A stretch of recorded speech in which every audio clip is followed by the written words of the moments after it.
We've been speaking about increasing joy in Adar, and we're getting closer and closer to Rosh Chodesh Adar, Abba Aleinu Tov, Bezrat Hashem. I'd like to speak now about the flip side, because we know that everything in Torah, the Zohar tells us about a principle that you learn from the opposites. From the Choshech, you could understand the Or, and that's why Kadosh Baruch Hu created darkness in the world. And that's why we speak about thanking Hashem when things look bad. I was once asked, Rabbi Travis, you give so many shim about thanking Hashem when things look bad. Why do you thank Hashem for things that are good? I said, no. If you can thank HaKadosh Baruch Hu for bad, then certainly, it turns the bad into good. Everything is good. So if we understand the Tovuch and the Torah in Parshas Kisavo, that terrible, terrible things will happen. You'll eat your children. You'll be killed. You'll have plague. You'll lose your money. Right? Sickness. Everything will go wrong. Right? If we can understand that, why that happens, then we can have a lot more joy because we know what to avoid. And the Torah tells us, we've said this pasuk a few times already this week, because you didn't serve Hashem with simcha and tuv leiv. We said simcha, tuv leiv means histafkus, means satisfaction, the Gemara says in Mishlei, and simcha we said is shefa, right? Like the Gemara in Sukkah says, there's a tefach sameach, it's wide, it's expanded. When you have expanded family, you have a child, you have a marriage, you have a opinion of Ben, whatever it might be. It's an expansion. That's simcha, right? Expansion of our money, expansion of our, health, expansion of our, family, expansion of our, whatever it might be. That's takas asher elvayim b'simcha. That's expansion. And we said that the abode of Adar is to ask Hashem for more and more. Once we have these stuff, once we see Hashem through the miracles, we can ask Hashem for more and more. But why is it? Why is it that the flip side? Why is it that takas asher lo aditi Hashem lokach b'simcha v'tuv? Why is it that if we don't have that attribute, we get such terrible punishments of children dying and eating them and losing our money and losing our health and losing our family? Why is this? I believe it's as follows. When a person has rov kol, as the pasuk finishes, when you have everything, you feel tremendous, tremendous joy. You're meant to feel tremendous, tremendous joy. But what happens when you lose everything? Right? If you don't thank Hashem when you have everything, if you don't feel joy when Hashem gives you everything, and by the way, and I'm speaking to you, whoever's listening, you have everything you need. Down to the last iota. Hashem has given you every single thing you need. And you should be happy about it, even if it's tough, even if it's difficult. You have every single thing you need. Right? You have the perfect wife, and you have the perfect children, and you have the perfect family, and you have the perfect house, and you have, because it's bas ploni u'ploni. It says the bas kol comes out and says, this is your wife, and this is your house, and this is it. Everything is given as a present from Hashem. If you appreciate it and say, oh Hashem, I have so much Hakaras Tov, so much thanks to you for everything you've given, then Hashem will shower more and more blessing upon you. But what happens if you don't recognize that? You don't feel simcha and you don't feel tuv leiv. What happens then? Right?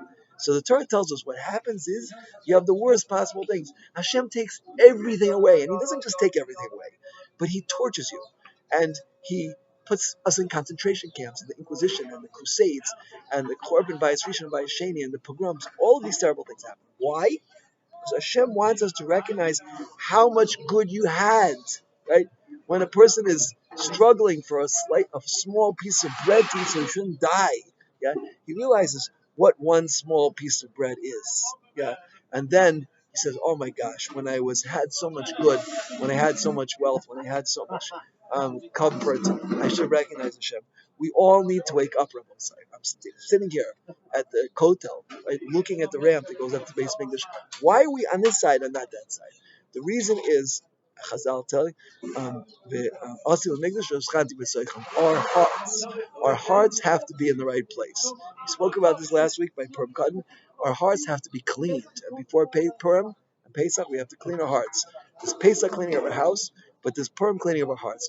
We have to clean our hearts out from every last iota of selfishness, of wanting something that is not what Hashem wants, and then we'll just dance and sing with joy. Yeah, because we'll recognize every little thing Hashem gives us is such a valuable present. Every slice of bread, we wash and have a slice of bread. Right? Hashem gave us Eretz Yisrael. He gave us the Makom HaMikdash. He gave us livelihood. He gave us sustenance. He gave us children. He gave us spouses. He gave us so much blessing. He gave us beautiful weather here today in Yerushalayim and in other parts of the world.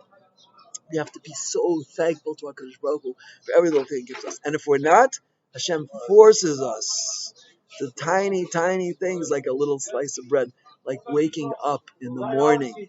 Yeah, like waking up in the morning, right? And not being dragged into forced labor. Yeah. By having, a normal bed, a normal house, normal clothing, all these things that a person gets. If we have them, then we will be filled with joy. We'll be filled with joy and be filled with happiness. And that's Mishanichnas Adar Marban B'Simcha. Yimei Nisim, right? As the Ramban says, a person doesn't have a chelik in Torah's Moshe until he believes that everything is a miraculous, right? Waking up is a miracle, especially for some of us who want to sleep late and have to wake up early. It's a miracle. Living is a miracle. Breathing is a miracle. I'll call Neshima and Neshima Talcall. I always think about that time when I was on the beaches of Brazil and these two bandits came and they were choking me and I couldn't breathe. And I think, every breath of air, especially in Eretz Yisrael, the air of Eretz Yisrael makes a person wise. Every breath of air, every step a person takes, every dalamas in Eretz Yisrael is a mitzvah. So many good things Hashem showers on us. What happens if we don't recognize it? Is Hashem takes it away and He gives us the opposite. We have a choice. The choice is in our hands. Yeah, the choice is in our hands. Either choose life, and life is recognizing Hashem and all the goodness He does for us, or choose death, which is the pogroms and the concentration camps and the Inquisitions and the Holocaust, etc. We don't want that. We want a life of joy and happiness and pleasure and vibrance and exuberation and all the good things. And how do we get that?